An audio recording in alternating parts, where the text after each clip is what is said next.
My entire family now calls me a monster, screaming at me over an $80,000 wedding. They asked for a gift, but what they got instead was a legally binding contract.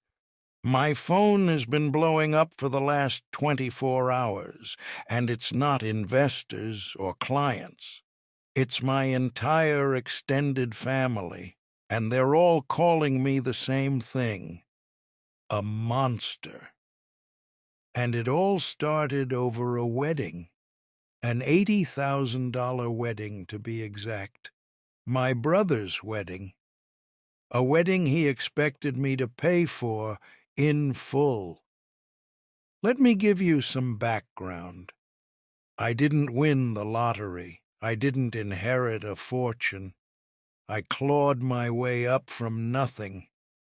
My office for the first 3 years was a freezing garage, fueled by instant noodles and the kind of sleep deprivation that makes you hallucinate. Now, yes, I'm comfortable. I run a successful tech firm. But that money is built on a foundation of sacrifice my brother Liam has never understood. To him, my bank account is just a magical family resource pool that he should be able to dip into whenever he wants. I've always been generous. I helped him with a down payment on his car. I've covered his rent a few times when he was between creative projects. I never minded helping out. But then he met Jessica. Jessica, with her designer handbag aspirations and a deep-seated belief that she was born to be a pampered princess. Her Instagram was a curated gallery of a life they couldn't afford, filled with rented luxury cars and weekend trips that I later found out were charged to a credit card I was co-signed on. They invited me over for dinner last week. The whole evening felt like an ambush. They were laying it on thick. Liam talking about how I was his hero, Jessica complimenting my watch and asking where I got it. Then, after the main course, she started pulling up a Pinterest board on her iPad. "The manor at Silver Creek," she sighed, showing me pictures of a place that looked like it belonged in a period drama. "The deposit alone is 10 grand, and that's before we even talk about the couture gown I've fallen in love with."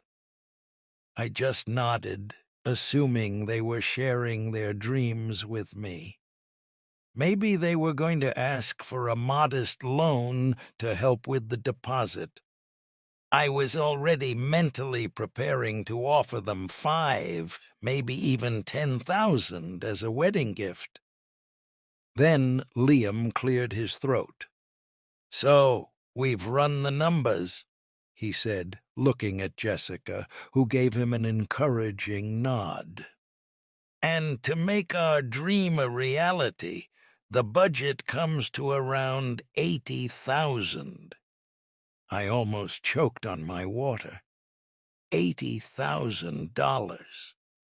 I kept my face neutral, waiting for the punchline. There had to be a punchline. There wasn't.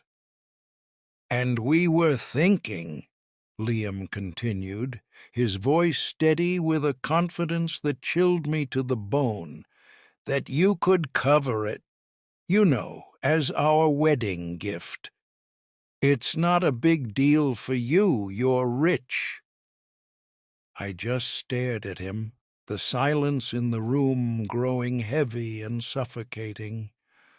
I couldn't form words. The sheer, unadulterated audacity of it was breathtaking. They watched me, their faces expectant, mistaking my stunned silence for consideration. Finally, Jessica, clearly thinking I needed a little more convincing, leaned forward and patted my hand. "Oh, don't look so shocked. Think of it as an investment in the family's happiness. Besides," she added with a dazzling, predatory smile, "it's what families do. The successful ones take care of the others. It's your responsibility, really." Responsibility. The word came out as a dry croak. I looked at Jessica's expectant, perfectly made-up face, and then at my brother, who was just nodding along like she'd said the most reasonable thing in the world. My responsibility to fund an $80,000 party? Liam's face hardened. It's not a party. It's our wedding. It's the most important day of our lives. And yeah, a little help would be nice.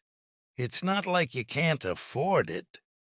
You probably spend that much on a business trip.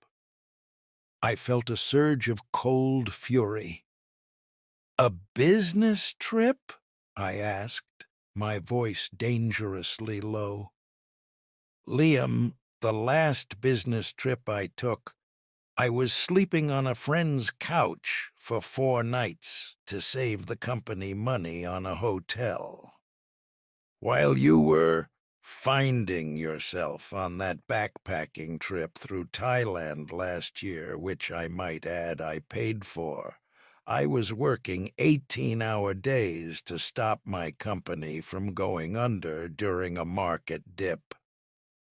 Jessica scoffed, dabbing the corner of her mouth with a napkin. "Oh, please, don't be so dramatic. We all know you're successful now. You don't have to keep playing the martyr card. It's unbecoming." That was it. That was the moment, the last shred of familial obligation I felt just evaporated. They didn't see the sacrifice. They didn't see the risk.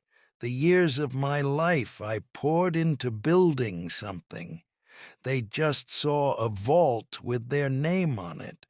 They felt entitled to the fruits of my labor, a labor they had never once offered to help with. "You know what?" I said, pushing my chair back from the table. "You're right. Let's talk business." I looked directly at Jessica. "You called it an investment. An investment in the family's happiness. Let's explore that.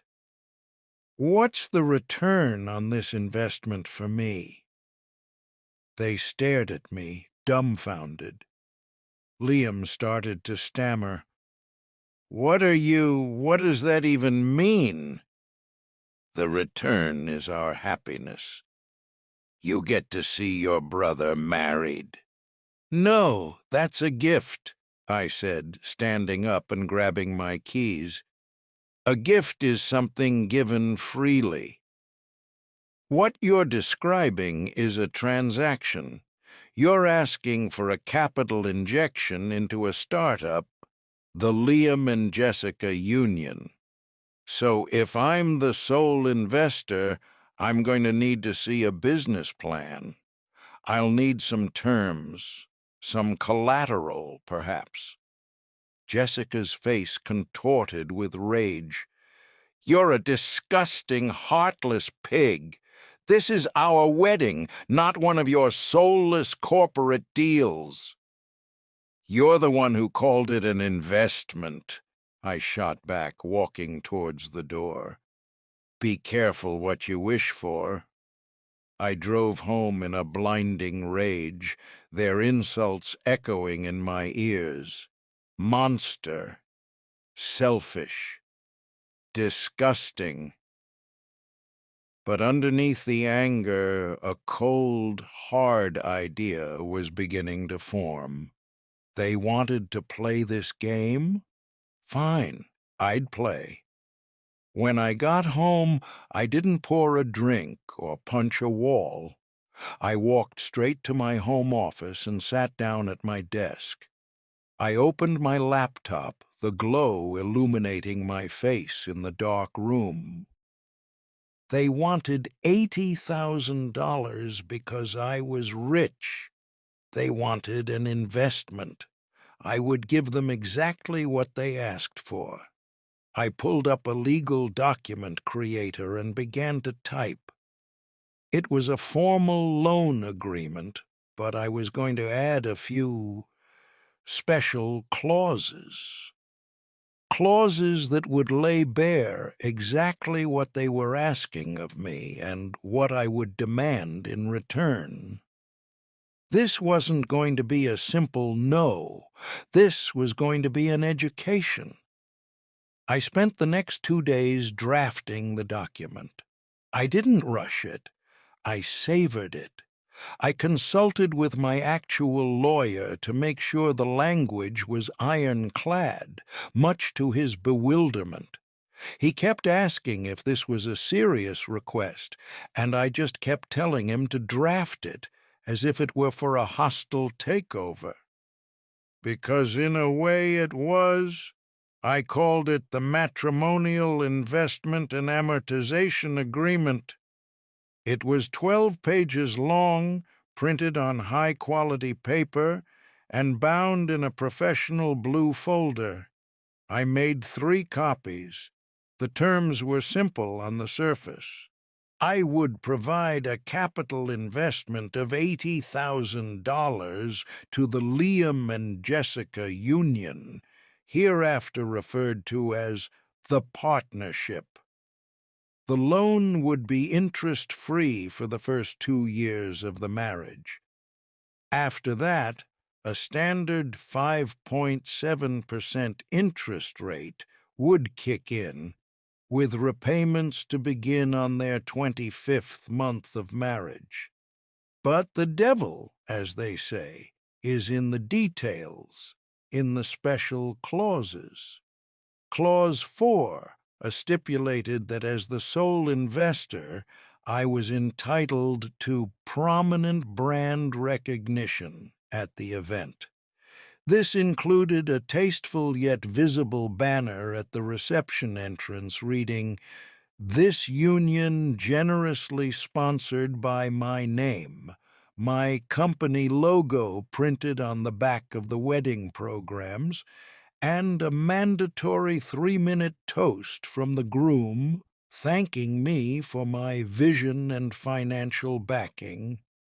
Clause 7C was the financial oversight clause.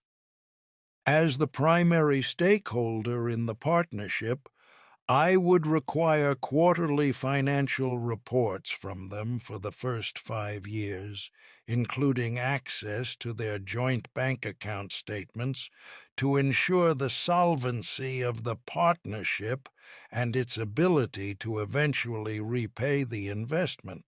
But my masterpiece, the one that I knew would detonate the entire situation, was Clause 12F.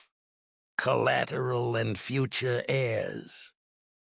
In the event of a default on the loan, all wedding gifts with a resale value of over $100 would be forfeited to me.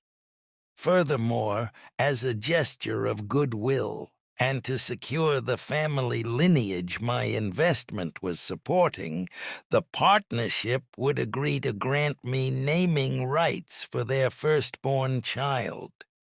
It didn't have to be my name, I wrote, but it had to be a name of my choosing. I called a family meeting at my parents' house that Sunday. I told them I had made a decision about the wedding. When I walked in, Liam and Jessica were sitting on the couch, looking smug. They thought I'd caved.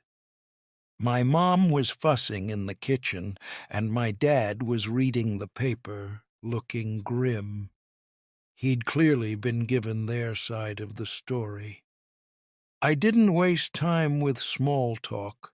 I placed the 3 bound documents on the coffee table. "Okay," I said, my voice calm and even.